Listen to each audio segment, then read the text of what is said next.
Good morning, Mark Keith on behalf of people. Good morning, Joseph Shada on behalf of the people. Good morning, Your Honor. Alona Sharon on behalf of James Crumbley. Your Honor, can Mr. Keith and I approach very briefly? Well, the problem with that is I have about 5 microphones here, so anything you say to me will be on channels 2, 4, That's and 7. fine. Mr. Keith and I plan on putting it on the record. I just wanted to inform you of something very quickly. Okay. Is that- Okay. Can you approach? You can approach, but I can't. I understand. Sure. I understand. Oh yeah, would you be able to cut the mics for Yeah, a little yeah. bit? Because I can't go on bench conference with. Yep. Okay.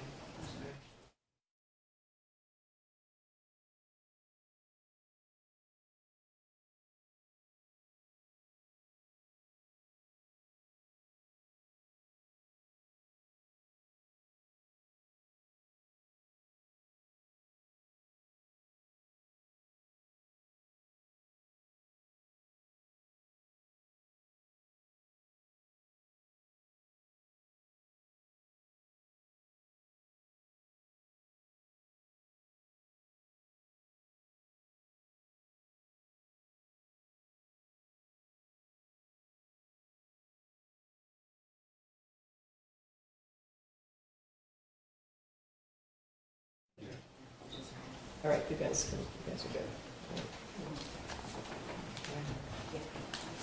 All right, today is the date and time set for defendant James Crumbley's motion for a judgment of acquittal or in the alternative a new trial. As has been this court's practice in each hearing over the past 3.5 years, the proceeding is being conducted in person. In keeping with that procedure, we alerted all parties that defendant James Crumbley would be writted from the Michigan Department of Corrections. Ms. Sharon then indicated to my chambers that the defendant did not wish to be brought here for these proceedings, as is his right. Ms. Sharon also requested that her client be permitted to participate by Zoom. The court indicated that there would be that we would make that request to the Michigan Department of Corrections. We also obviously have more ability to control that at the Oakland County Jail. But we were unsure about whether the Michigan Department of Corrections would accommodate a Zoom hearing with the defendant that can potentially be lengthy. The Michigan Department of Corrections has accommodated that request to the extent that Mr. Crumbley will be able to see and hear these proceedings. And Ms. Sharon, I think you've indicated that Mr. Crumbley, although he has the right to be present for this hearing in the courtroom, that he's willing to waive that right to be present in court. Absolutely, Your Honor. As the court has correctly indicated, it was our request that he appear via Zoom, so I would waive his appearance for purposes of this hearing. All right, thank you. I wanted to indicate before we got started that I'm not in the habit of issuing late opinions. I tend to keep up with my responsibilities, so I wanted to let you know that I thought it would be appropriate to not issue an opinion on the remaining issue in the Jennifer Crumbley matter until hearing oral argument in this matter. So I will get back to you as soon as possible with regard to that. Thank you, Judge. All right. So I'm going to ask you to all please be mindful that I've read and thoroughly reviewed the motion filed by the defendant, the response filed by the Oakland County prosecutor, and the reply filed by the defendant. In fact, I read the entire guidepost report as well. I think it'd be helpful if we went issue by issue with Ms. Sharon giving her argument, the prosecutor responding, then Ms. Sharon providing any reply. All right, so Ms. Sharon, it's your motion. You can address each issue raised in your motion in any order you see fit. All right. Your Honor, before I begin, when I typically argue in front of the Court of Appeals, I don't always touch on every issue that I've briefed, and I did not intend to do so today. I'm so relieved. I'm glad I could make your day, Your Honor. Yeah. So as long as that is acceptable to the court, Oh yeah, I but if have you're read invited, everything more than once I and have pulled the trust that. cases and read the cases. So I think oral argument is important, but I would appreciate hitting the highlights. You did an outstanding job on your brief, and it's very detailed. lengthy. But it is Friday, and I don't want to be here till 10 o'clock at night. So. I understand, Your Honor. So I will proceed as I had planned. Okay. But of course, if the court has questions on any of the other issues, I'm always more than happy to answer those. Again, Alona Sharon on behalf of Mr. Crumbley, Your Honor. Mr. Crumbley is entitled to a new trial for a number of reasons, the least of which is the concealed proffer agreements. And so, Your Honor, I want to start off this morning by talking about the court rule, the discovery rule that's at issue here, which is, of course, MCR 6.201B5.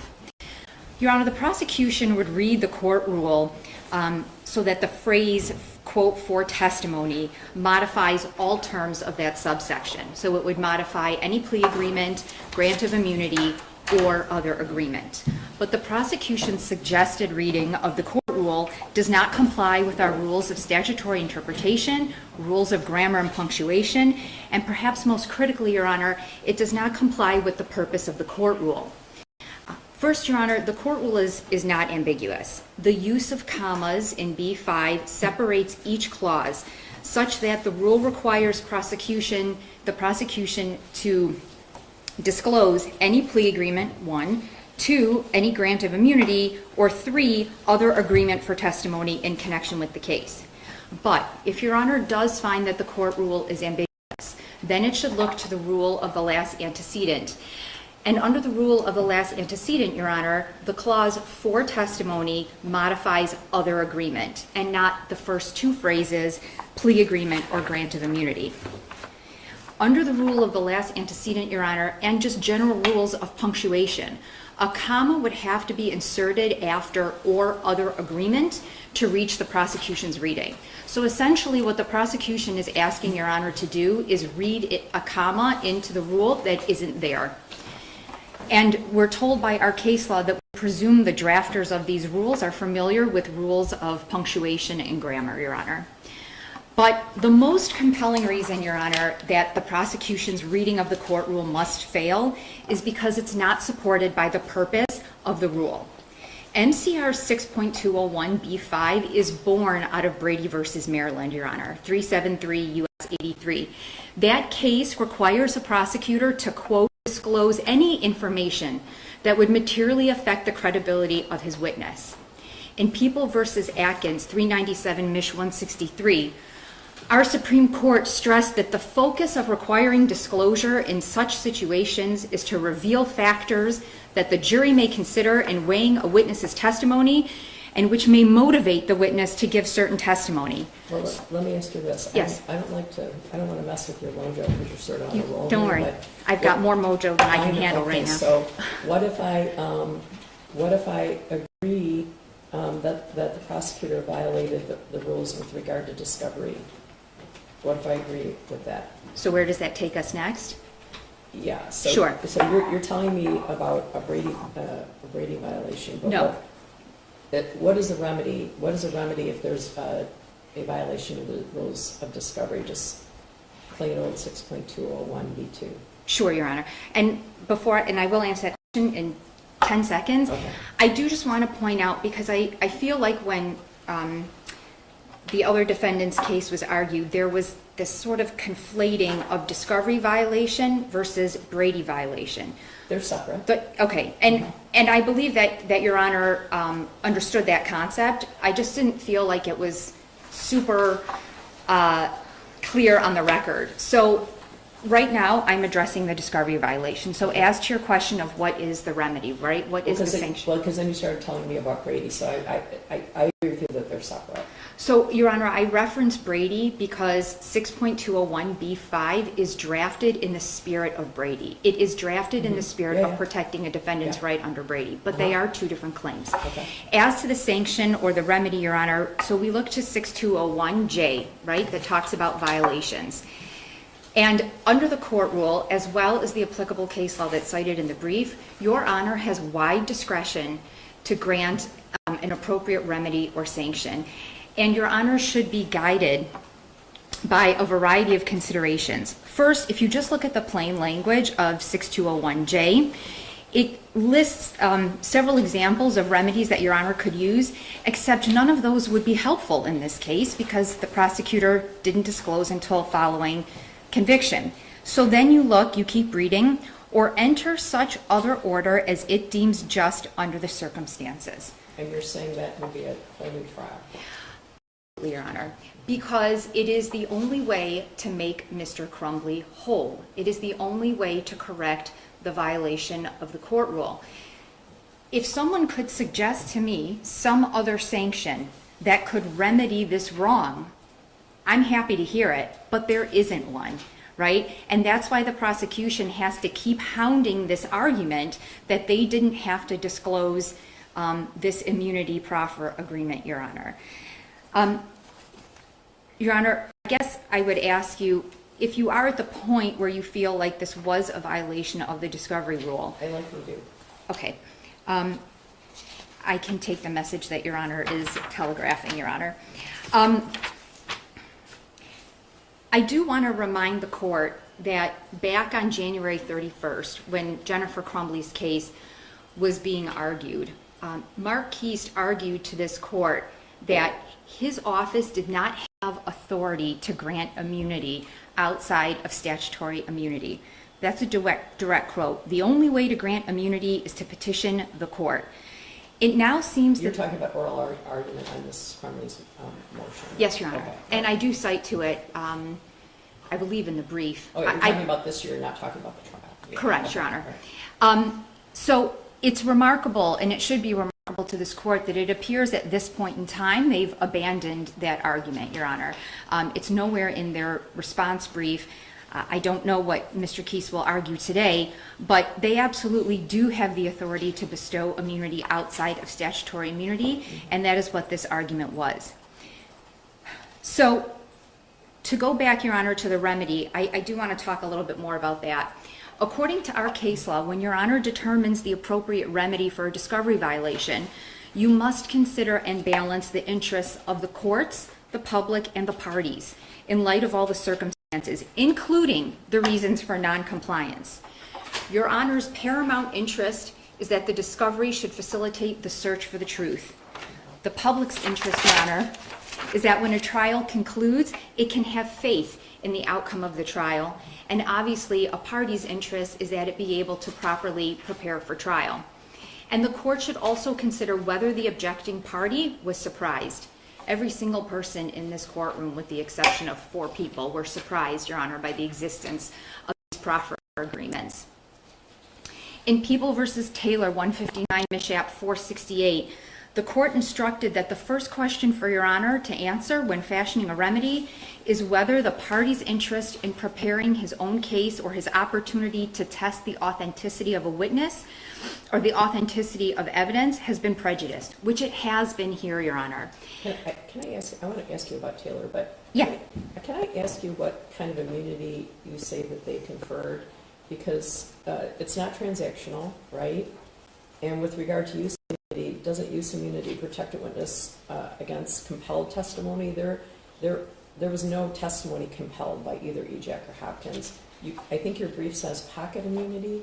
I don't know. So what flavor are you alleging of So immunity? I don't know, Your Honor, that there has to be a specific title to the type of immunity, but the case law is cited in the brief that references, right, pocket immunity is one of the phrases, informal immunity, but the case law is clear that where a promise is made in exchange, even just for cooperation, that is a form of immunity, Your Honor. And here, obviously, the plain language of the proffer agreement promised Hopkins and Ejac that any evidence or information that was provided to the prosecution during these proffer meetings could not be used against them in the prosecution's case in chief. Okay. So that is, I do agree. I guess I respectfully disagree that it's not use immunity, but even if you don't want to give it that proper title, it certainly is a form of pocket or informal immunity, which would still be required to be disclosed under Brady and under the court rule, Your Honor. Yeah, but I don't know. I think use immunity is when the testimony is compelled. Ejac and Hopkins still didn't have to testify, right? No, they certainly were not required. I mean, they were subpoenaed. Mr. Keast indicated that at the last hearing. So obviously they were required to appear, but I think everyone agrees that they probably could have asserted the Fifth Amendment. They probably would have. Correct, Your Honor. The second consideration under Taylor is that what remedy may be appropriate giving due regard to the competing interests of the party, the court, and the public. And Your Honor, I want to take a moment here to address the Dickinson case that's relied on by the prosecution in its response, because the procedural facts of Dickinson are very different here. So in Dickinson, we have admittedly a discovery violation that comes to light during the trial. And instead of asking for a sanction under the court rule, the defense counsel in Dickinson simply moved for a mistrial, which is a different claim. And the review of the Court of Appeals in Dickinson is a review of a trial court's authority to grant a mistrial and whether the granting of a mistrial is appropriate. That is a different set of law. That is a different analysis. So Dickinson is really wholly inapplicable to the case that's before Your Honor today.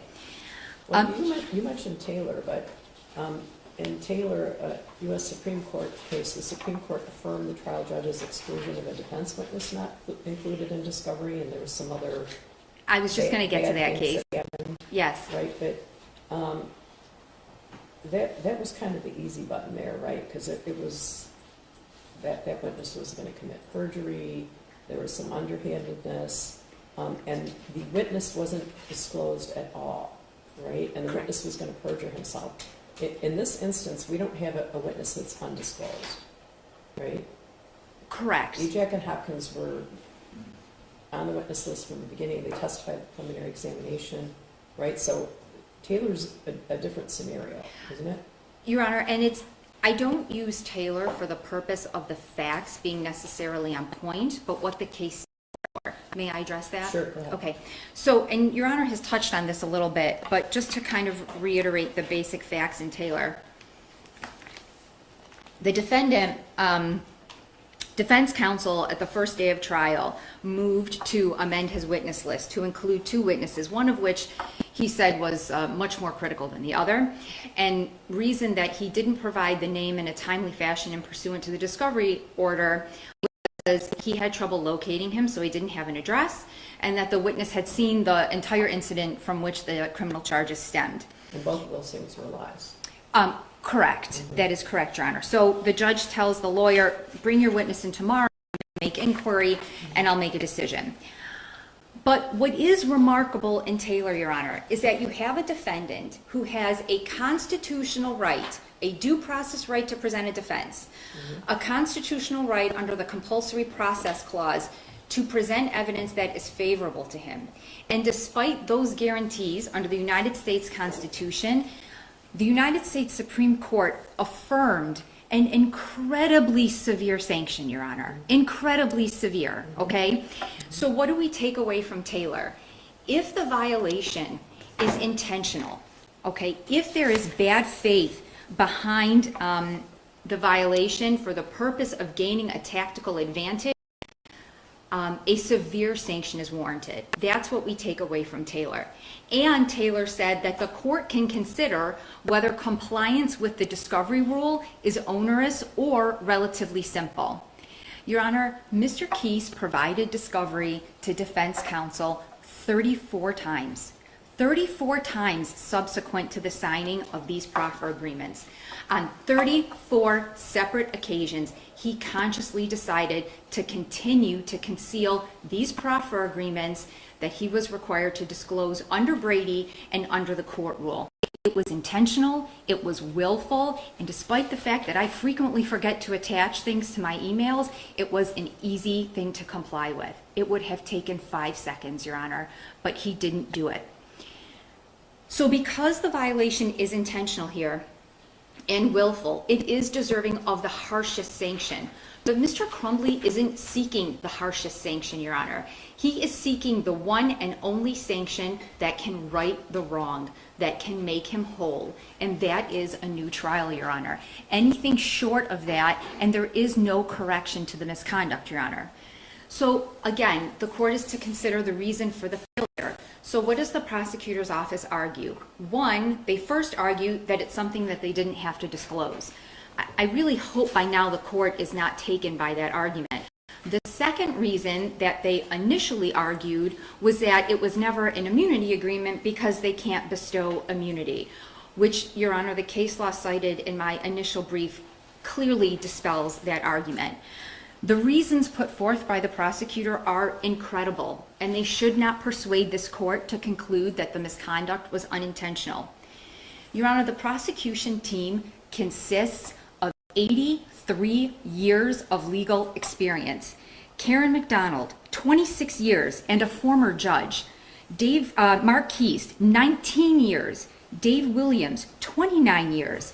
Joseph Shada, just under 10 years. 83 years of legal experience, Your Honor. Your Honor cannot really believe that 83 years of experience and this team did not know that they could bestow immunity on Hopkins and EJAC, that those agreements in fact bestowed immunity and that they were required to disclose them. Your Honor, I want to turn now to the prejudice issue. So if you look at Davy, which is companion, it's Davy and Obispo. So they have an evidentiary hearing in that case when do you have a question? No, it's incredible to me and Davey that the defense attorneys had to go to the Detroit Police Department to get their discovery. I don't know that that's so unusual, frankly. Well, no, but I mean, completely. It seemed dark ages. Oh, you mean that they didn't receive it via email? Or, no, not email, just, I don't know. Well, Your Honor, I'm sure you called the Detroit Police Department, so to turn to the prejudice There was no discovery there, though. No, zero. None. That is correct. Right. But if you look at Davy, Your Honor. It's prejudice, capital P, right? I don't know what you mean by that. Well, they weren't given any discovery. Correct, but the court in Davy, never makes a finding that the failure to produce the discovery was outcome determinative. All it does is the trial court took testimony from trial counsel who testified that their ability to prepare was compromised, and that was enough prejudice. That is the prejudice that is required, Your Honor, under the discovery claim. And so let's talk about the prejudice in this case, Your Honor.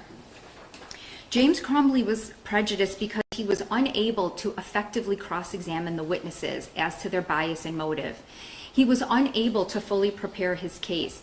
But perhaps what's most compelling, Your Honor, is that I reference in the reply brief the audio from Mr. Hopkins' initial interview, right? I listened to it. The day of the shooting. Mm-hmm. When you listen to that audio and compare it to the testimony that he provides at trial, subsequent to the proffer agreements, there are distinct differences, Your Honor. Nothing in his interview to the police expresses frustration with the Crumbleys' unwillingness to take their son home. There is no mention that they refused to take EC home because they needed to return to work. He explicitly says, Your Honor, in that audio, the parents were absolutely on board to get him help within 48 hours. And he also tells the officer, look, these parents, they know that their son has a tremendous amount of anxiety when it comes to missing class.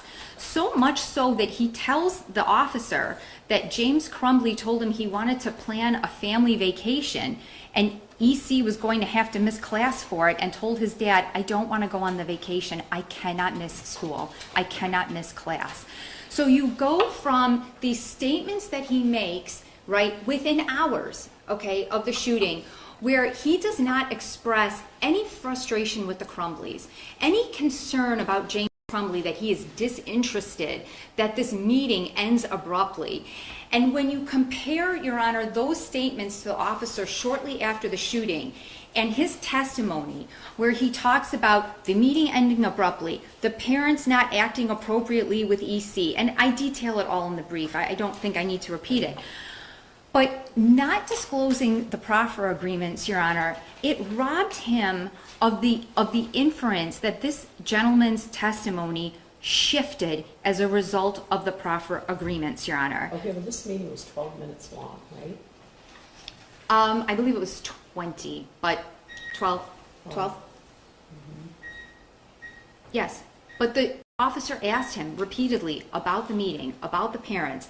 How was the child doing? Were they willing to get treatment for their son? And Mr. Hopkins expressed no concern about the parents, not one shred of concern, not one observation in that interview about their conduct during that meeting, about their attitude during that meeting. Your Honor, we know that without the proffer agreements, Hopkins and EJAC would not have testified. That is a reasonable inference given their lack of cooperation with the Guidepost investigation. They had no interest in transparency, and their interest was self-preservation. Okay, but the prosecutor would say that everybody's interest is self-preservation, right? So they were incentivized to shine themselves up before the proffer agreement, during the proffer agreement, and after the proffer agreement. No one, everybody, any reasonable person avoids being charged with a crime, right? 100%, but not every person is a witness in a criminal trial. That's what matters here, Okay. right? What gives them the bias and the motive to have that shift in the way he characterizes his interaction with James, James's interaction with EC, their willingness to get this child help. Here's the distinction, Your Honor. He talks about it when he's being interviewed by Joe Bryan at the jail too, right? There's an interview with Joe Bryan at the jail. Between Mr. and Mrs. and the child. and the two defendants. And a lot of those things are stated there. Are you talking about the exhibit that's It's attached? It's Exhibit 2. Yes, Your Honor. I reviewed that twice. There is nowhere in that interview where the Crumbleys indicated that they had to leave to go to work. That is not in there. There is nothing in there. They do leave to go to work, right? Your Honor, the point is that the prosecution tries, but the reason that they leave, Your Honor, and they leave EC at school, in that initial interview with Hopkins, he makes clear that those parents wanted EC to stay in school, Your Honor, because they had serious concerns about the amount of anxiety he experienced from missing class. And that's confirmed by Hopkins. He talks about in great detail how much the students have struggled because of COVID, and that EC seemed to struggle a lot from not being in school. His grades had declined a bit from that, and his parents confirmed that not being in class was incredibly anxiety-inducing for him. Wasn't he sleeping in class at some point? I believe that is a statement that he might have made to the CFP, and a teacher might have reported it. It's fine. But regardless of that, I don't think it's disputed that EC reported and his parents acknowledged that not being in school was incredibly difficult for him and that he wanted to stay in class. So you go from Mr. Hopkins telling the officer these parents were on board, they wanted to keep him in school because they knew he would be upset if they took him out of school, to this shifting narrative at trial that no, they didn't want to take him because they didn't want to be bothered and they didn't really think he needed help, and so on and so forth. That is a remarkable shift in the characterization and the narrative of the Crumbleys, specifically James Crumbley and his conduct in that meeting, Your Honor. Okay, but regardless, that doesn't change. Whatever EJAC and Hopkins say doesn't change the facts. It doesn't change what happened. The parents came there. There's text, there's videos, there's all kinds of things that happened before and after. Your Honor, I don't dispute for one moment. They came She there. didn't want to come at first, Mrs., right? And said she couldn't miss work, and then she comes. They're there 12 minutes, they leave without him. Like, nothing EJAC and Hopkins say changes that. Your Honor, the facts might not change, but the way that they're characterized and the narrative that's given around the facts, right? That's what's important, and that's what the prosecution used Hopkins for, in part, was to give testimony about how they conducted themselves in that meeting. The fact that they seemed almost irritated about having to be there. The fact that the meeting, quote, ended abruptly.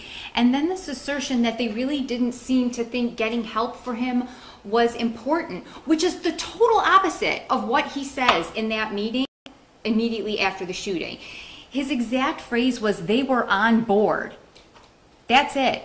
So how do we go from there to portraying these parents as not caring, not knowing their son? It's just, they don't coincide, Your Honor. They are distinctly different. Well, she wasn't going to come at first, right? She said call the dad. Your Honor, she's not my client. Oh, I know she's not your client. Mr. Crumbley But you is. said the parents, so. I apologize. Yeah. But when you look at globally his statements, to be fair, I mean, he talks mostly generally, right, about mom and dad. You know, he tells him, no, they came to the school, we had this meeting. He even talks about them telling him about the grandmother passing away, about the loss of the dog, about the friend moving away, so on and so forth. So there is this exchange of information, and there's never a characterization at that time that they're somehow inappropriate. Well, they're going to say there wasn't an exchange of information. Well, I understand that that's what they say, except that Mr. Hopkins' interview says otherwise. No, prosecution's going to say there wasn't an exchange of information. If there was an exchange of information, prosecution's going to say this wouldn't have happened if there was an exchange of information. Your Honor, at that moment in time, Jack Hopkins, James Crumbley had no reason to believe, and this kind of dovetails into the legal duty argument, that EC was had a propensity for violent acts. Okay, under the law, and I yes. What about that picture? Yeah. They had the picture before they came to the meeting, right? 100%, Your Honor. Yeah. Your Honor, children draw pictures of things. It doesn't mean, if every person who drew a picture meant that that was their intention going forward. I mean, people, I don't want to call it a doodle because I don't want to undermine the significance No, of I it. understand. But to suggest that because he drew a picture and has never had a history of violence that his parents knew of, specifically his father, it wasn't foreseeable. It simply wasn't. I mean, when you look at Hopkins, he saw the same picture. But what did he say? What did he tell the officer? This kid's never been in trouble. I barely know him because he's never been in trouble. He comes to school, his attendance is solid, he's never got into fights, he's never been suspended. Why is that? Because he's never doing anything wrong.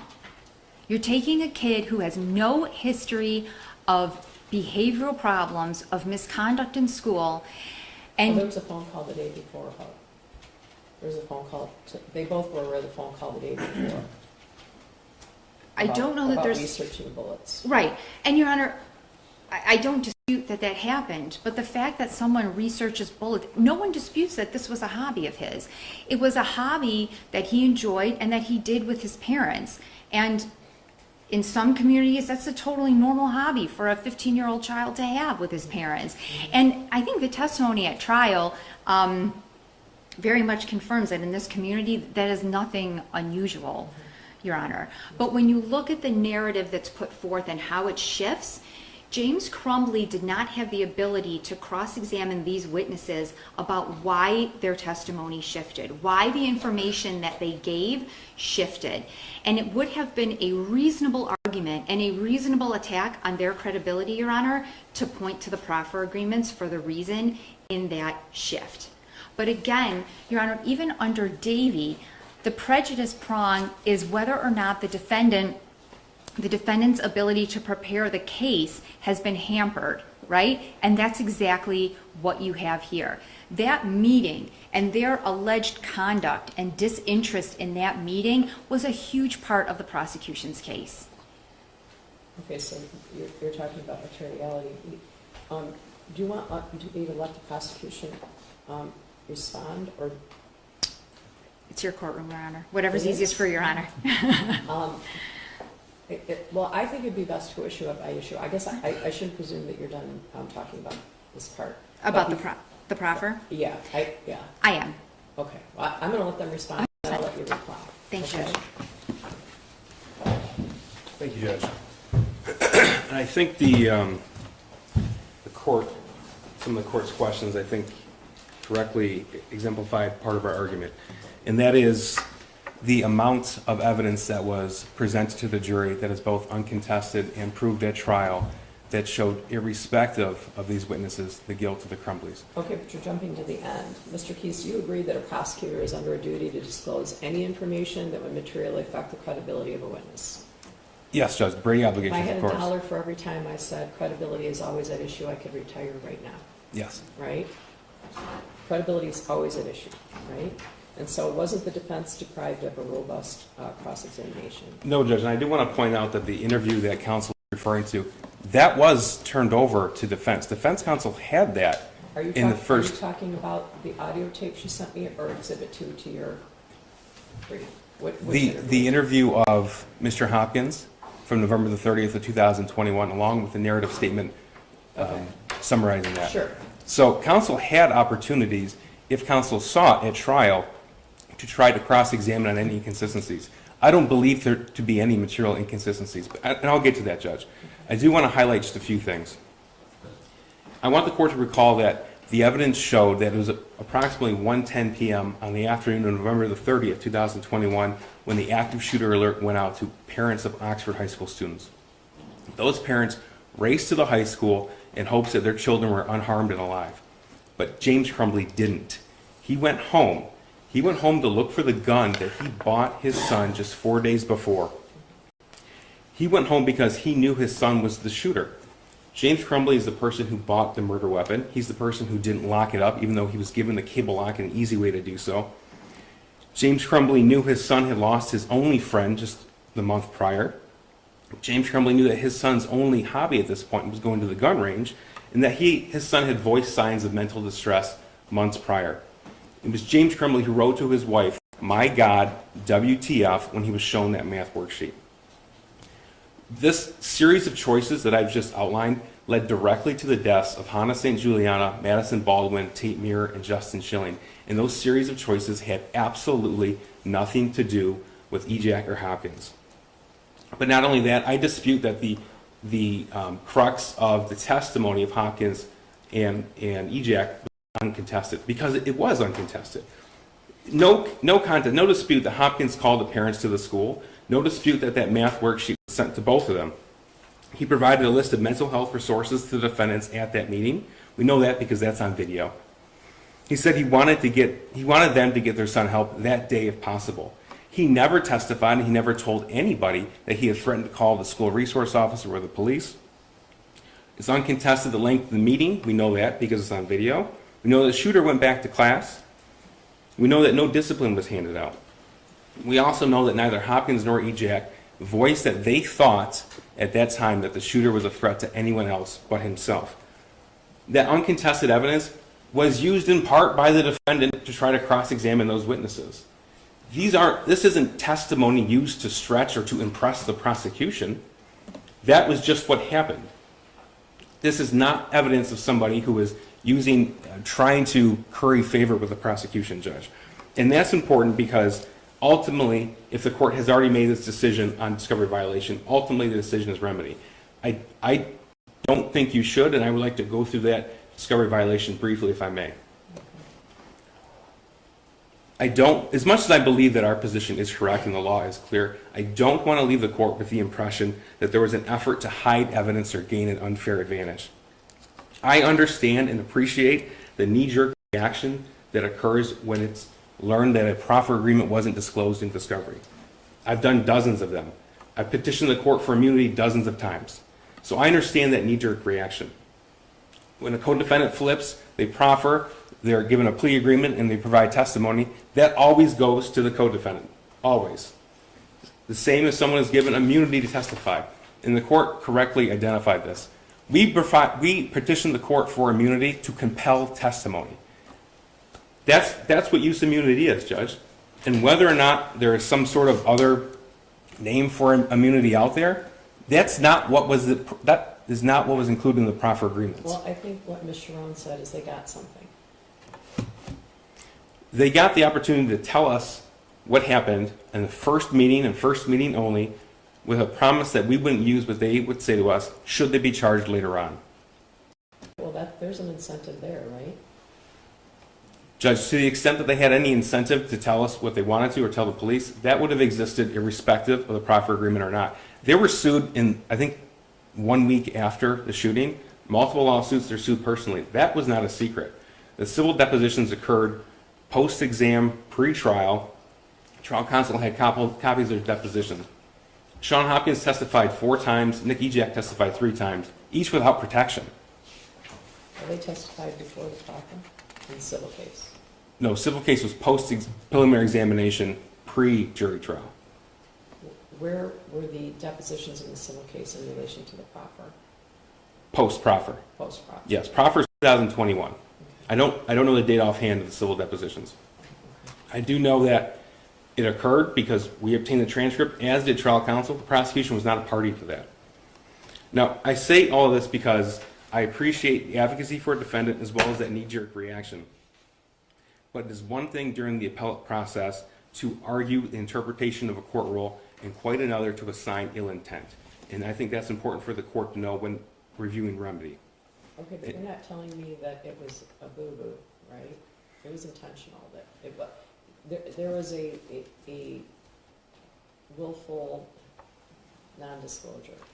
No, Judge, You I would like... just decided you didn't think you had to turn it over, right? Thank you for bringing that question up, Judge. And I want to go back to the Nick Ejak statement because I think this is a perfect example of this. At the last hearing, the co-defendant's hearing, we talked about the reported statement of Nick Ejak. That occurred in 2021, and when it was decided to have him testify for the prosecution in 2024, we should have gone back through and identified that as a statement under the court rule. That was a mistake and was made without malice. It's not being argued here today because there's nothing exculpatory about it. Well, I did think it was interesting that I wasn't provided with it. That means no one really cares about it, right? Correct, because there's nothing exculpatory about it. Oh. Now, in the same vein, the proffer letters in 2021 were put in the work category box. They were not revisited in 2024. The law supports, as much as I firmly believe, and that's why we breathe this is why I'm arguing this with the court, that the law supports my position that the reading of the court rule does not require that. It does not mean that these proffer agreements were shoved in the back corner of an office and decided to conceal evidence from the defendants. It wasn't turned over, Judge. That's a fact. But it would be an error to ascribe ill intent to that. Well, it was intentional that they weren't provided. I mean, it was. Right, but I don't want You guys didn't forget they existed, for sure. I don't want to paint the picture, Judge, that we had a roundtable discussion about this to talk about whether or not to disclose the proffer agreements or not, because they were very quickly identified not to be discoverable, Judge. We went through items, we went through statements of witnesses. Do we need to redact this? We went through body-worn camera. What portions did we redact? What portions are relative to the case and fit the court rule? That sort of analysis didn't occur with this evidence, Judge. And I don't want my advocacy here regarding the court rule and the interpretation of the court rule to be mistaken for an admission that we try to hide anything from the defense. So that's the point I make, because that's very different. That's an important distinction, Judge. I want the court to know that from the prosecutor's intentions throughout this case, from deciding whom to charge with what crimes, discovery process, trial preparation, and trial itself, were just. And I want to highlight something that is, I believe, a perfect example. This court recalls how we came to have separate trials to begin with. Trying this case twice was a logistical nightmare for a number of reasons, Judge, as this court knows. Our witnesses had to testify twice on international TV. Most importantly, we had to put our victims through this twice, and they had already endured 2 long years of seemingly endless litigation at that point. But it happened because... Torture for everyone. It was, Judge. And the reason it occurred is because we listened to jail calls, we interviewed witnesses on Jennifer Crumbley's witness list, and we learned of Jennifer Crumbley's desire to present antagonistic defense. We reported that to counsel as well as Your Honor at a status conference, as I'm sure you recall. We did that to ensure the integrity of the proceedings as well as protect the rights of the defendant. I think that was inevitable anyway. Either way, Judge, we didn't have to... We learned of it on our own, Judge. Trial counsel did not ask for that. Whether or not the court was going to grant it or not, I can't say. I can just relay to the court what happened to make sure the record is clear. In addition, we created waivers to make sure the defendants knew the dangers of joint representation. We created waivers when the trial counsel split to make sure they knew about how to protect prior client safeguards. We made sure and we requested that independent counsels were appointed to interview these witnesses in the jail, these defendants in the jail, so they understood the dangers of proceeding. Every time a question was asked of the co-defendant during the trial that might elicit prejudicial information, we asked the jury to be removed from the courtroom, and the defendant herself was voir dire to understand that was knowingly happening. Way back in the preliminary examination, when trial counsel was in danger of conflating the evidence as to each defendant, it was the prosecution who stood up and made a point to notify the judge and trial counsel we have separate defendants, separate pieces of evidence. Judge, again, we do this to protect the rights of the accused, and it would be wrong to ascribe ill intent to any real or perceived discovery violation. But let me talk about the court rule. So 6.201B5 says upon request, the prosecution must provide each defendant with any plea agreement, grant of immunity, or other agreement for testimony in connection with the case.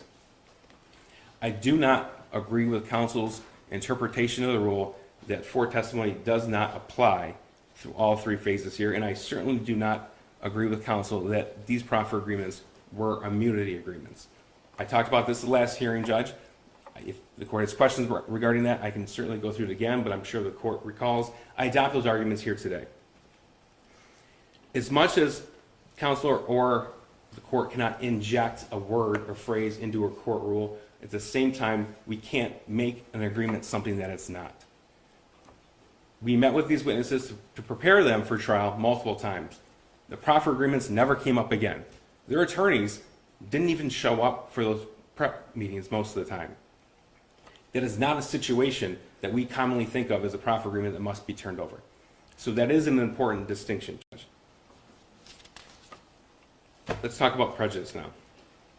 We briefed that extensively. Judge, we also briefed extensively the whole last antecedent series modifier rule. If the court has additional questions on that, I'm happy to answer, but I think counsel, as well as the prosecution, briefed that extensively. Judge, even assuming that these proffer agreements would fall under the court rule, the defendant must show actual prejudice.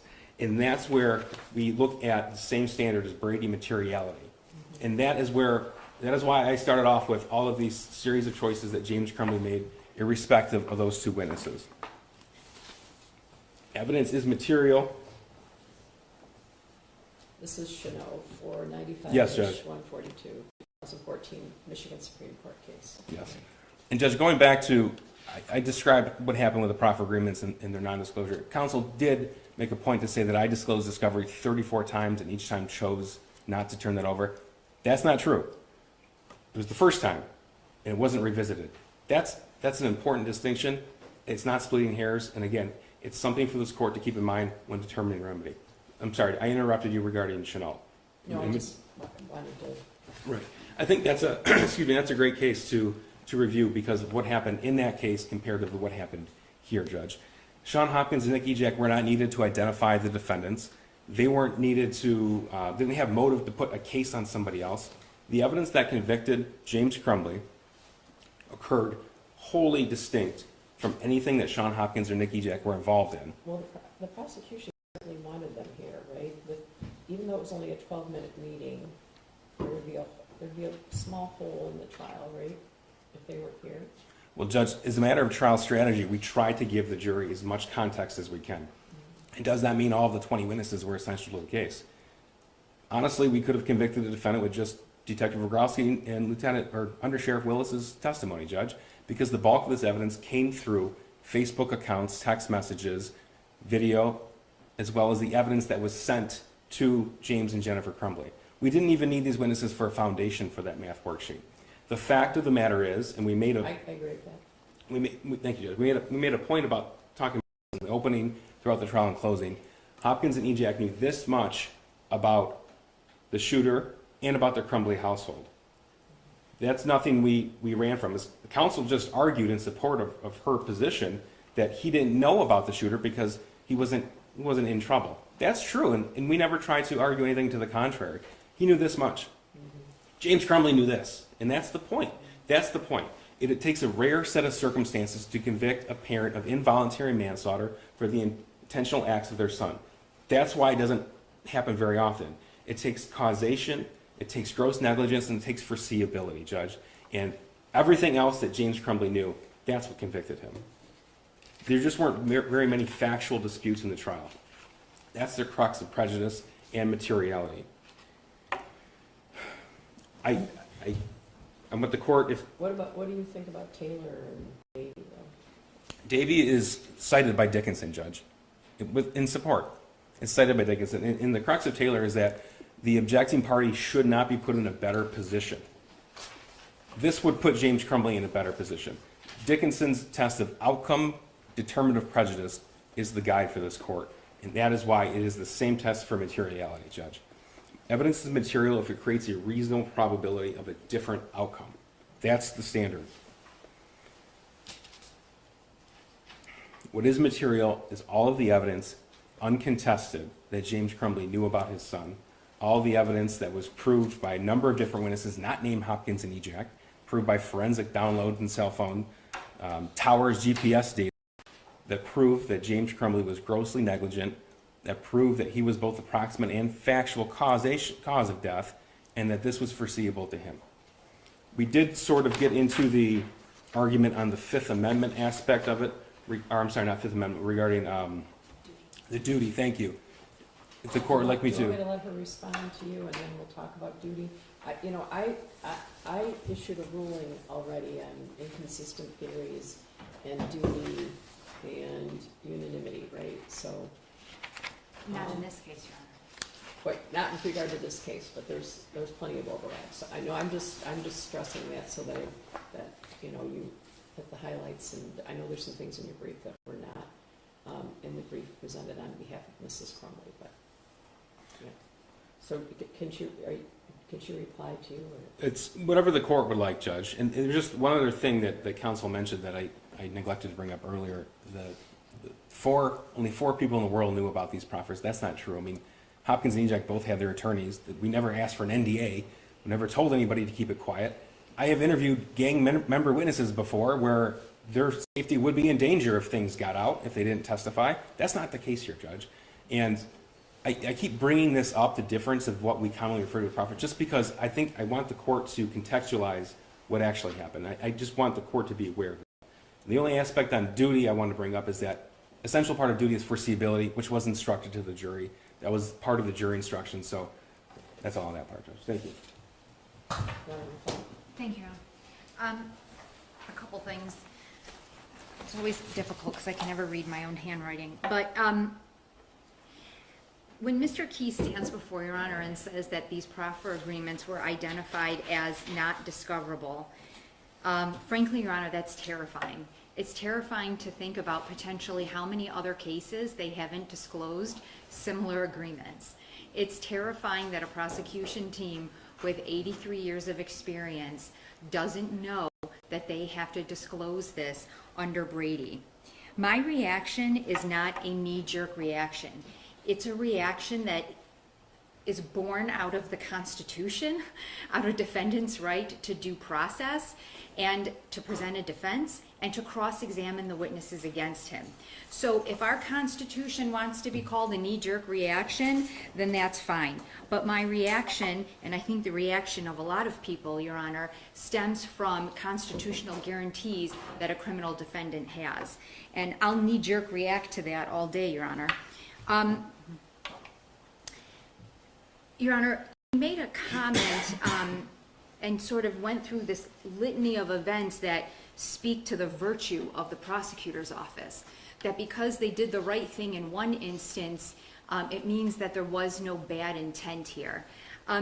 Your Honor, I'll tell you what the difference is. The difference is those instances that Mark Keese talked about were instances that were on the record in open court, not in a closed room at the prosecutor's office where they could shove a proffer agreement into a drawer and not revisit it for 2 years before this case moves to trial. No, I don't think he's talking about instances that were on the record. We had a combined pretrial conference in the jury room, and that's when the prosecutor raised that there were jail calls from Mrs. Crumbley, basically indicating she was going to flip on her husband. So Right, but that's known to the defendant. It's was- no, it no, was it known is known to a defendant. Jennifer Crumbley knows that she's planning on flipping. But Her, Mr. Crumbley didn't know that. I understand that, but she knows, her attorney knows, it's not something that's clandestine. It's not something that the parties aren't aware of. Mr. Crumbley and his attorney didn't know. I understand that, but Your Honor, if one defendant knows about it and that defense counsel knows about it, quite frankly, I'm not sure why the prosecutor's patting itself on the back, because defense counsel would have had an obligation to disclose it anyway. So it's not as if they were, well, I'll just leave it at that, Your Honor. Again, I want to stress the distinction between discovery violation and Brady violation. The tests are different. The tests for materiality are different. The discovery violation, Your Honor, is the stronger argument for Mr. Crumbley. I believe he wins under both, but with the discovery violation, that outcome determinative language is not required to impose the sanction. And I 100% agree with Mr. Keast that the case law says, right, that the sanction or the remedy should not be a windfall to the defendant. 100%. The defendant should not be in a better position after the remedy. But to argue that Mr. Crumbley would be in a better position, I mean, that's illogical. That's illogical. If you grant a new trial, you are putting him in the position that he should have been in when his trial started. He should have known about the proffer agreements. His attorney should have been able to cross-examine Hopkins and EJAC about their bias and motive stemming from the proffer agreements. So I really struggle to understand how he would be in a better position. He would have his day in court that he should have had when he first went to trial. I don't know, I guess one of the problems with that in Mr. Crumbley's case is regardless of whether Mr. Ejac or Mr. Hopkins testified or not, I mean, Mr. Hopkins wasn't gonna say, it was me, I was the straw man who purchased that gun and gave it to the shooter. Sure. I mean, right? And I was just going to reply to that, Your Honor. So the prosecution keeps saying that there's this tremendous amount of evidence that's uncontested and uncontradicted. And I really think there has to be a qualified statement to that and context to that statement. Because it was uncontested because EC didn't testify. It was uncontested because his medical records couldn't come in at trial. Because if there's one thing my brief makes clear with citations to the CFP report, is that this child told the Center for Forensic Psychiatry that he never told his parents he needed help, specifically his father. That when he was feeling suicidal, he did not tell his parents. He put on a happy mask, a happy face. So when you look to the CFP, there is plenty to contradict the prosecution's theory. It just wasn't allowed in at James's trial. Okay, well, there's good reason for that, right? It's hard. I would respectfully disagree. Well, I guess that would be for the Court of Appeals of the Supreme Court. Agreed. I guess I would say to you that we thought long and hard, researched, everybody involved in the trial spent a lot of time, and there is no allowance at all for those records not to be privileged. Those records are privileged. I don't know what to say. Can I say that some of it is unfair? Maybe, but I think you're supposed to get a tape next week of the hearing we had your seal. But to be honest with you, I think you're going to figure out that when you get that sealed record, it's anticlimactic. Your Honor, so the sealed record, of course, is from Jennifer's trial, not, Right. there was no separate Right, sealed but record. it's a reference. It talks about references to mental crisis by the shooter. Your Honor, I don't, We're getting in the weeds, right? yes, Your Honor. I guess I understand your concern about not having the records from the Center for Forensic Psychiatry, but both sides, all three sides in this matter, researched, looked at the law. So did I for many, many hours and many evenings and many times when I should have been sleeping. And there is a feeling of unfairness potentially about that, but there's no question in my mind that those records are privileged, and the privilege is held only by the shooter. So I don't know that there's a way around that. And I know that this isn't an issue before the court, but certainly there is authority that privileges must bend to a defendant's right to present a defense, his constitutional right to present a defense. I've seen those cases, yeah. And because those records didn't come in, Your Honor, the jury is presented with text messages, right? Not even direct testimony from EC. He allegedly told his parents that he was suffering mentally, and you have a complete 180 when he's interviewed at the CFP. A complete 180. I'm not positive that the prosecutor wouldn't also like those records to come in. That's right.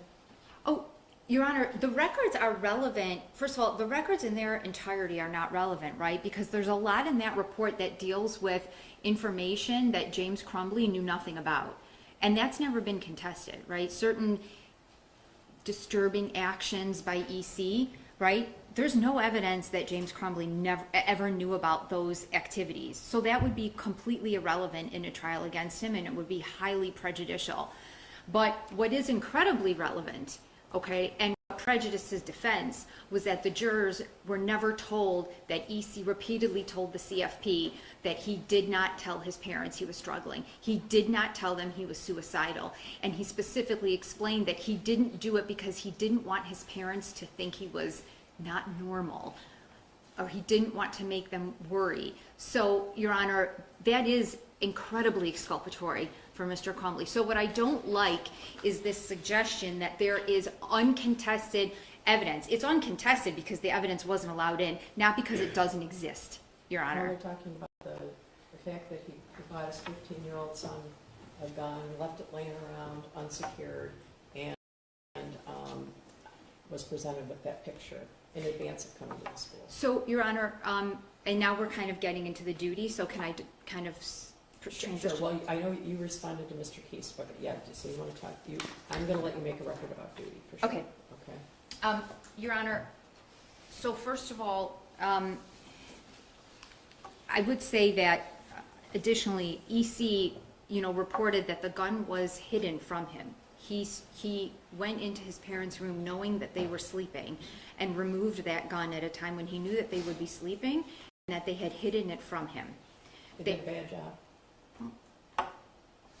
Not all parenting is perfect, Your Honor. They kept it from him, and they were not legally obligated to lock it at that time. Your Honor, as it relates to the duty issue, so it's undisputed, I don't think the prosecution can test this, that there was no evidence at trial that James Crumbley knew of any prior intentional tortious acts by EC. There is no evidence of that. Without this knowledge, Your Honor, he cannot have a duty. There is no legal duty, and there is no ambiguity in the case law. In its brief, the prosecution cites from the Muma case, which is a case that I cite, and they cite the following language.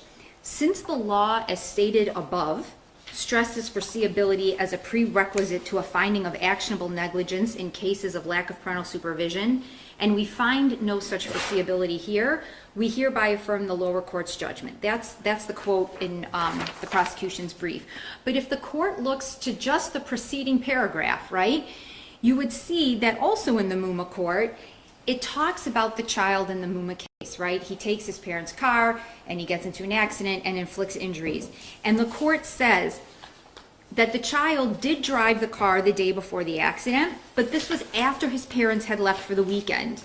Therefore, the defendant parents could not have anticipated or foreseen that their son would take the car while they were away, since he had never done so before. Foreseeability, Your Honor, is born out of a parent's prior knowledge of prior tortious intentional acts. That is what makes that child's acts foreseeable and what gives rise to the legal duty. There is no evidence of that in this case.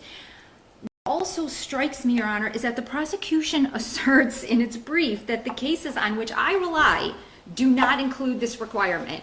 And frankly, it's as if they didn't read any of the cases cited in the brief. Your Honor mentioned I took it as a comment on the length of the brief, which is fine. I mean, it was long. But it's long because It's not that long. 51, that's even longer than the Court of Appeals accepts at this point. But the cases, Your Honor, that are cited, I don't just give the court the name of a case. I explain the facts, the holding, why it applies. And what's amazing is that they make a blanket assertion that none of those cases stand for the proposition that I use them for, and give you no analysis of how those cases are wrong or how they don't say what I say they say by way of copious direct quotes from the case. So if you remember, they criticized defense counsel in their brief, not me, trial counsel, about abandoning an issue, right? Because you can't just make a claim and then completely fail to develop it. That's exactly what they do when it comes to this duty argument, Your Honor. They just want to say to Your Honor, hey, Judge Matthews, what she says the cases say, they don't really say that. Okay, now let's move on. Let's not engage in any meaningful analysis to persuade Your Honor of that point. The case law is the case law. Prior knowledge by a parent is what gives rise to the legal duty. There is no evidence of that here. Don't you think that the Court of Appeals sort of touched on this? Yeah, I do think that they did. And frankly, I don't. They talk about I'm this trying being to an be. extremely unique set of circumstances. Your Honor, You don't want to call out the Court of Appeals on the record. Oh, no, that's fine. I think my reputation here is good enough. But different lawyers will raise issues in different ways. Sometimes lawyering from one lawyer may be more persuasive than the next. I wasn't there. I didn't read the briefs. You know, that's not really necessary for my representation here. But what I can say is, where there is no prior knowledge, there cannot be a duty. And if you look, a case that came out after Crumbley, it's People versus Aish, it's AIYASH, it came out maybe within the last 8 to 12 months. It's that horrible case in Detroit where the clerk locked the people in the store and they got into a fight, and then one guy who's locked in there shoots and injures and I think kills one of the other people in the store. Your Honor, you know, one of the reasons why the clerk there wasn't held responsible was because he didn't know this person. He didn't know any prior instances of violence. And that is the same here. That is absolutely the same here. The prosecution has never argued that James knew EC was violent, that EC was ever violent before. And we know from Hopkins, he was not a kid that got into trouble. He didn't get into fights at school. He didn't get into fights in the neighborhood. Nothing. There is no evidence. Why did he have to know that there was some prior instances of violence? Because that's what the case law requires. Didn't he just have to know things about him, like all the things that were happening in his life, including the friend, the fact that there was an unsecured gun at his house. To suggest he had that access to his Instagram. Okay. Your Honor, so just first of all, just because someone has access to Instagram doesn't mean they're constantly trolling it. But to answer your question, Your Honor, if you followed Your Honor's... This kid had silhouettes all over his room, right? It was a hobby that he did with his mother. That's not... Okay, shooting a gun is not in itself violent. If you're going to the range, I mean, that's essentially saying that anyone who goes to a gun range as a hobby or to practice is violent. No, of course not. But he knew that his son was... And then there was the phone call the day before about him looking up... He was so he had to be at school. Well, he was at school looking at bullets and things like that. Like it's not just one thing. But the law requires. And I'm sorry, I didn't mean to interrupt you. But the law requires knowledge of prior intentional tortious acts. Otherwise, there cannot be foreseeability. That's what the case law. I mean, Your Honor, you have cases that I cited where the parents had some knowledge that the children were engaging in sort of somewhat nefarious conduct, but because there hadn't been explicit acts of violence, then the parents don't know about the propensity of that child. You have a child here who engages in a hobby with his parents as a way of spending time together. That is not an act of violence, okay? And to suggest that to suggest that just because he may have been struggling and feeling sad, which is what Hopkins described him as, right? He just seemed sad. To suggest that somehow gives foreseeability of someone committing a mass shooting, okay? In today's climate, 80% of us are probably sad the majority of the time. That doesn't mean we're gonna go commit a mass shooting, and it certainly doesn't make it foreseeable. The standard is prior knowledge of prior intentional tortious acts.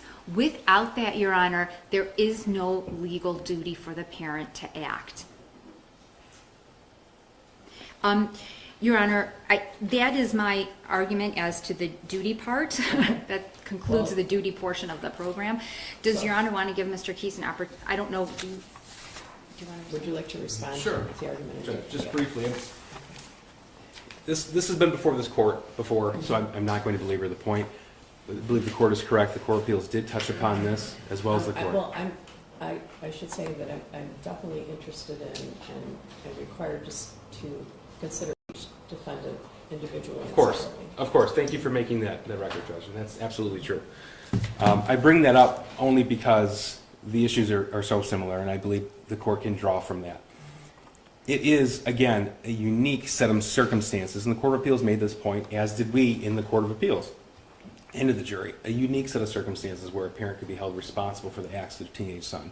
Foreseeability is key. I agree. Foreseeability is an essential part of this, Judge, and that was argued to the jury. That's a jury question. Those are the aspects that were put forth to the jury, and the jury made that determination. There are multiple ways. So Alvin states clearly that the law in Michigan is that a parent is under a duty to exercise reasonable care so as to control his minor children as to prevent them from intentionally harming others or from so conducting themselves to create an unreasonable risk of bodily harm if that parent knows that he or she has the ability to control his children, and two, knows of the necessity and opportunity for exercising such control. Of course, should James Crumbley have been made aware that his son was shooting at people in the past or engaging in some other sort of violent, tortious acts, that would be evidence of foreseeability, but it's not required. It's just simply not required. So regarding the duty aspect of counsel's argument, I'm asking the court just to refer back to the first motion to quash that we had. That was what was appealed to the Court of Appeals. In the Court of Appeals opinion, I believe it's clear in that aspect. I do want to go back and make one quick point. When counsel talked about the forensic report, as this court sort of alluded to, and counsel's a bit of a disadvantage because she wasn't here for that argument and it's still sealed, but the court did Well, find... I think you're going to get it this week. That's fine, Judge. And the point I wanted to make is just so the record is clear that the court did find that there was nothing exculpatory in that. In the There court, was one section, though, I should point out, that was one portion of the Forensic Center report that was specifically requested, and we had the closed hearing. that's correct, Judge. That's correct. And also, Judge, there's no criticism of trial counsel in not pursuing this issue. She removed the shooter from her witness list, probably for a good reason, because it doesn't stop with just questions defense counsel asks. We have a whole lot of questions they ask too. And there are a lot of information Are we there. going somewhere else now? No, I was just responding to counsel's argument regarding the This is forensic okay. report. Yes. Yeah. Thank you, Judge. Your Honor, I'm not going to address the duty issue anymore. I think I think it's been well covered. The last issue I intended to address was the Fifth Amendment issue. I do just want to just briefly say, a little bit ago, Your Honor mentioned that you had already previously ruled in Jennifer Crumbley's case on some of the legal claims that I think on their face or on the surface kind of overlap, but I do just want to stress to the court that as it relates to the inconsistent theories, there is no overlap between Mr. and Mrs. Crumbley's arguments. They are extremely distinct. They rely on different law. Well, the law is similar, Well, but you told me this in a pretrial, and that is specifically why I did not rule on everything with regard to Mrs. Crumbley, because you did persuade me that it wouldn't be fair to not read your brief and listen to your argument. So. Thank you, Your Honor. So I just wanted to point out, especially when it comes to that issue, the arguments are very much distinct. Your Honor, as it relates to the Fifth Amendment, I don't have a ton to say here. I do just want to point out that the prosecution's argument in its brief really doesn't make sense from a chronological standpoint, because they criticized trial counsel for not filing a motion back in 21 or 22 about EC testifying. No, But I think what happened is that we were all here, and Miss Smith said, in Mrs. Crumbley's case, this is when they were together, Mr. and Mrs. Yes, Your Honor. So she said something to the effect of, "I'm going to need the shooter as a witness," and knee jerk, I said, you can't take the fifth in front of the jury, so Of course. you got to send up a flare if you think that's going to happen, because he can't take the fifth in front of the jury. So I pointed that out, and I encouraged a motion on that issue. And at that time, both of the defendants were together. So Ms. Smith was here and Ms. Lehman was here. So I think that's what the prosecutor is going to. That's back when they were together, and I was sort of surprised to hear that, because that would be a whole thing, right? Surprised to hear what, Your Honor? That she said, that Ms. Smith said she wanted to call the shooter, and then later made it sound like I was required to compel the shooter to testify, right? So that. Okay, so I said, bring. This needs to be, if you think that you can bring the shooter in, and I can compel the shooter to testify, and this was directed to Ms. Smith, you better file a motion, because that is not how I read the law. So the prosecutor's point is that Ms. Lehman was there. So anything brought in this case caused a little tidal wave, and everybody to start scurrying around and researching and setting dates for pre-trials and hearings and all that. So everybody in the case knew if there's an issue, you need to tell us what it is. So, Your Honor, to respond to that, my point is that in 21 or 20, so that hearing happens, I believe it's June 27th of 22. Mr. Keese, if I'm wrong, feel free to. that's right. Okay. Is that at that point in time, there had been no invocation. No one on behalf of EC, and EC himself, had not invoked his Fifth Amendment right against self-incrimination. What had happened at those Correct. time periods, thank you. At that moment. Correct. So there was nothing ripe to bring before Your Honor in terms of filing a motion to compel testimony, because he hadn't invoked. The very first invocation happens, I think it's 1 day prior to Jennifer Crumbley's case, which is January of 2024. So I think there was a feeling of shock when she said that, because I think everyone at that time truly believed that calling the shooter as a witness would be tantamount to dropping a bomb in the middle of the courtroom. Well, Your Honor, and okay, I don't disagree, because Your Honor is entirely correct that you can't put a witness on the stand knowing that they're going to invoke. But no one knew whether or not he would invoke. That's number one, because he hadn't invoked. And then once he does invoke, respectfully, Your Honor, that imposes certain obligations on Your Honor. The case law is clear that when an attorney or a defendant makes a blanket invocation of the right against self-incrimination, there must be inquiry, right? The court, respectfully, is not free to simply accept that blanket assertion. So when does that assertion happen? Late January 2024, like a day before. Well, it kind of starts the day before Jennifer's trial. Then it's solidified, I believe, the first day of trial. Well, the state court defender's office sent a letter and then sent an email. Right, but the letter respectfully wasn't a valid invocation, because in that letter she concedes that she had not met EC yet. But the next day she... Correct, 100%, Your Honor. But once that happens, right, what had to happen under the case law is that EC had to be brought here for a hearing outside of the jury. 100% nothing could have happened in front of the jury. But the court is required to make a finding that the invocation is valid and that he understands it. Your Honor, given the facts in this case, I think it is, I don't want to say highly likely, but a distinct possibility that EC would have testified in his parents' trial. The prosecution would have loved that. I don't know that, because then all of his statements to the CFP, Your Honor, about never telling his parents that he was struggling that is the center of their case. These text messages to friend B that he is having hallucinations, which by the way, the prosecutor's own expert says he never had, okay? I mean, that goes to the inconsistent theory. She questioned. She said, Your Honor, very clearly that people don't share hallucinations. And every time he talked about hallucinating with the doctor, the expert at the CFP, he talked about sharing that his friends saw the same hallucination he was seeing, which led Dr. Anaker to give the opinion that he was not experiencing hallucinations. Okay, so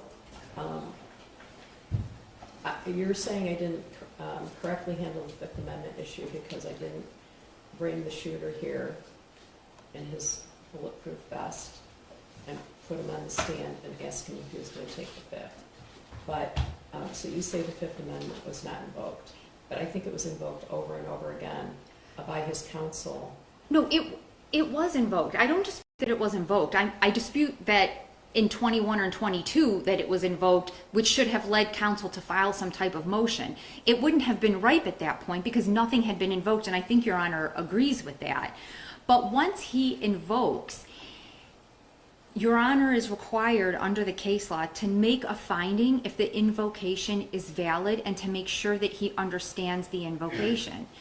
And that didn't happen here. And yes, I do argue that he did not have a valid assertion under the Fifth Amendment because counsel could have asked questions, Your Honor, narrowly tailored his questions, her questions, excuse me. What question? What question would not be covered by the Miller hearing, the fact that the Miller hearing and the resulting sentence was being appealed? I think everyone in the courtroom at that time was surprised when Mrs. Smith said she was interested in calling the shooter. I can't imagine a way to call the shooter. Because if the questions asked of EC are confined to information that is already known by the prosecution and by the sentencing judge, how can there be additional incrimination? I don't know. I can't imagine a question he could have been asked. Your Honor, I go through a list of 17 of them I in know the it's brief. not them. Did you go on a camping trip? I don't think that he could have answered any of those questions. A lot of those questions are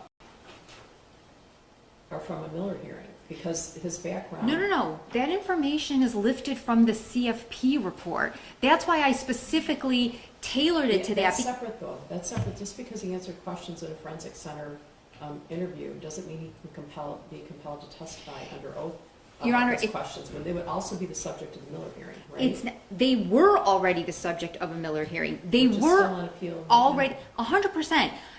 Those facts were already known to Judge Rowe. The CFP report was made an exhibit at the Miller hearing, which means the prosecution and Judge Rowe were already made aware of all those 17 facts that I list in the brief that are all helpful to James Crumbley because he is portrayed as some disinterested, negligent father, and the fact is that EC statements at the CFP do not support that. They don't support that. I know that's your position, but try as I might, I couldn't do anything about that. I understand that, Your Honor, but it was required that Your Honor make that inquiry. Counsel does not have to ask for it. I didn't bring the shooter in and ask him. I didn't. And Your Honor, the only way to remedy that is with an evidentiary hearing. Okay, so you want me to bring the shooter in and ask him? I want the court to make sure that it was a valid invocation and that it was appropriate. That's how you correct the mistake. I guess I would have to say that I'm satisfied that he invoked his Fifth Amendment rights. That's And not that the question. his lawyers- Okay. The question is whether or not the blanket assertion is appropriate. Respectfully. I'm feeling confident, respectfully. Your Honor, that's all I have to say on the Fifth Amendment issue. I did just have one other, and I don't know if Mr. Keese wants to respond. I did have one other sort of point that I wanted to make to the court that kind of culminates everything, but I can certainly wait, or Your Honor can just tell me to sit I'll down. let him respond. Thank you, I, Judge. one or both of you might not be happy with my ruling, but we won't say that, let you say everything you wanted to say. Thank you, Judge. I'll be brief because I believe the court recalls the June 27, 22 hearing, and I do want to point out that we do assert that Ms. Lehman abandoned the issue, but that's not critique or criticism. That's just appropriate to point out for the appellate posture of the case, Judge. And she abandoned it likely for good reason, as the court has already indicated and read that, friends. Now, the fact of the matter is that the shooter's own expert at the Miller hearing called him a feral child. If that information were all to come out, Judge, like you said, it'd be tantamount to dropping a bomb in the middle of the courtroom. Judge, the fact of the matter is that the information that would come from the shooter, every question would be an issue for him. There's an opinion yesterday from the Michigan Supreme Court regarding juvenile lifers, Judge. This is an ongoing issue. We're in the middle of the appeals right now. He asked for a new trial or to withdraw his plea already. That was denied. That's on appeal currently, Judge. Anything that would have been asked by either party would be an issue for him in the Miller hearing. I think the court is understanding that. So if the court has any other questions, I'd be happy to answer. But I do just want to refer for the record back to the court's soon-to-be unsealed record regarding the forensic report and its non-exculpatory nature, and the fact that, again, we never stood up and said privilege. We just said, as the court correctly pointed out, he does have a privilege, and all parties research that issue. Thank you. Well, I did a lot of research about that because, obviously things that he said, the shooter said, would be of interest and relevant to both Mr. and Mrs. in their hearing, their trial. But there's no support for the release of it. I looked for it because there's just no support for it. It's the privileges belongs to the shooter and no one else. So, what else did you want to say? I just wanted to kind of close. I do want to address one statement made by Mr. Keys. I'm going to let you both say whatever you want. Thank you, Your Honor. You've been extremely patient this morning. Mr. Keith mentions that that EC's own expert referred to him as a feral child. The prosecution's own expert said that EC was not mentally ill, that he was hopeful at the times preceding the shooting, that he was engaged in hobbies that he found enjoyable.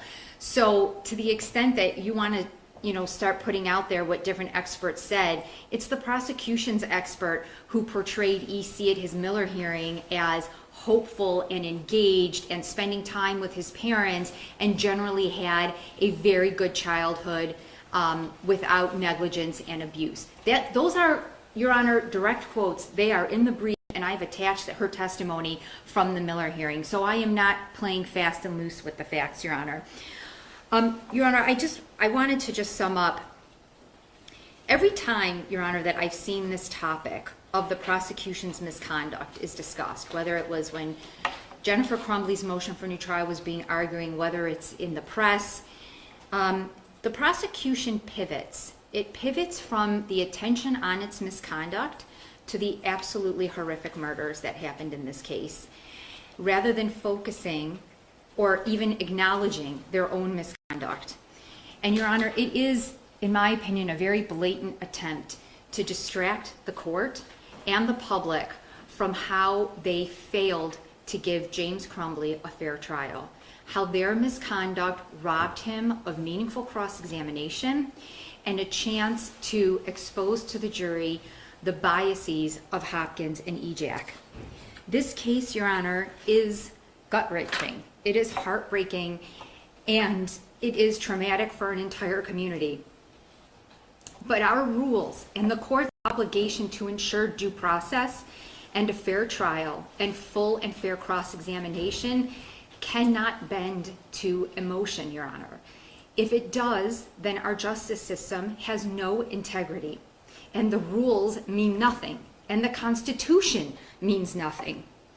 The parties must adhere to the rules, and you must enforce them equally to sympathetic defendants and to defendants who garner the most visceral of reactions, Your Honor. In this room, the law must reign supreme regardless of pain and trauma, and I can just see the headlines now, Your Honor. callous defense counsel doesn't care about the pain of the families in Oxford. And that is not true. Your Honor, and it's funny, it's ironic because Mr. Keese just mentioned, the movement in juvenile lifer cases. When Miller was decided in 2012 and made retroactive in 2016, our courts repeatedly acknowledged how painful this change in the law was going to be for families, right? Families of victims who for decades had maybe reached a point that they could put this pain and trauma behind them, but we still changed the law. The United States Supreme Court required that mandatory life without parole be reversed, and that all these defendants come for resentencing, despite the pain that they acknowledge it would cause. In civil cases, Your Honor, sanctions are imposed to punish and deter, and all you're dealing with is money. This is a criminal case. This is a man's liberty. It is his freedom. It is his ability to live outside the prison walls. If Your Honor does not grant a new trial, you send a message to Karen McDonald and to her office that you will, and that the courts will, tolerate this type of misconduct, this type of constitutional violation. And perhaps even more troubling, you send a message to prosecutors throughout this state that failing to disclose Brady material, information that is critical to a defendant's meaningful right to cross-examination, will not be sanctioned, Your Honor. Mr. Crumbley is entitled to a discovery remedy. The only remedy that can make him whole is a new trial, Your Honor. Thank you. Thank you. Anything, Mr. Keese? Just briefly, Judge. Judge, throughout today's argument, I feel that my responses have been measured, and I've said over and over again that it is one thing to argue the law, it is quite another to throw around unfounded allegations. And I sincerely take issue with the fact or the allegation that we prosecute for headlines. We prosecute for victims, Judge, for victims. That's why we're here and that's why we do this job. James Crumbley was convicted because of the choices that he made, the choices that led directly to the deaths of Hannah, of Madison, of Tate, and in Justin. It was James Crumbley's gross negligence. It was James Crumbley's causation and his foreseeability that was the reason for his conviction, Judge. The evidence in this case was overwhelming. I simply ask that this court review the law, follow the law, Judge. Our brief is detailed. Our argument, I believe, is clear. Thank you. Thank you. I don't think you can expect something from me in less than a month, probably. I'll do my best, but I've been being very careful, and sometimes I think some of my other 550 cases have taken a back seat to these two cases in the last 3.5 years. So I will do my best to get back to you as soon as possible. All right? Thank you, Your Honor. Thank you. Thank you.